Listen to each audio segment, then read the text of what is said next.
Recently কিছু PR পেয়েছি, চলো তোমাদের আনবক্সিং করে দেখাই। ফার্স্টে হচ্ছে এটা, যেটা আমি অলরেডি ওপেন করে ফেলছি কারণ এটার বক্সের অবস্থা খারাপ ছিল, আমার প্রোডাক্ট ঠিক আছে নাকি এটা দেখার জন্য। তো এটা ছিল নিউ সেল ব্র্যান্ডের একটা ময়শ্চারাইজার। তারপরে এটা একটা মেডিকিউবের পেন। তোমরা তো জানো আমি মেডিকিউর অ্যাম্বাসিডর, তো তাদের ক্যাম্পেইন অনেক সময় সিলেক্ট হলে তারা প্রোডাক্ট সেন্ড করে। তো দুইটা প্রোডাক্ট আছে। এটার অবশ্য ক্যাম্পেইনে ডেডলাইন চলে গেছে কারণ আমাকে প্রোডাক্ট দিতে অনেক দেরি করছে। এই যে দুইটা প্রোডাক্ট আমাদের খুলেও দেখাই।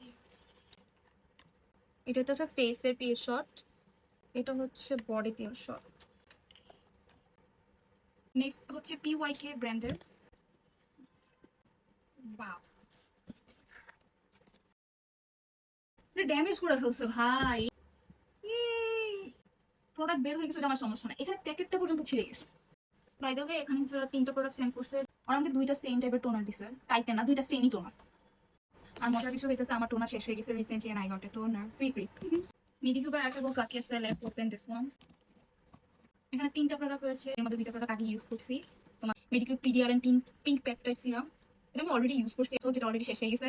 এন্ড রিস্টক, এটাও আমি অলরেডি ইউজ করছি, এটা আমার কাছে একটা জেলি মিস্ট, কালারটা সুন্দর। Wow, nice grip. এখানে হচ্ছে সবগুলো প্রোডাক্ট যেগুলো আমি আজকে পেয়েছি। So see you in the next video. Tata.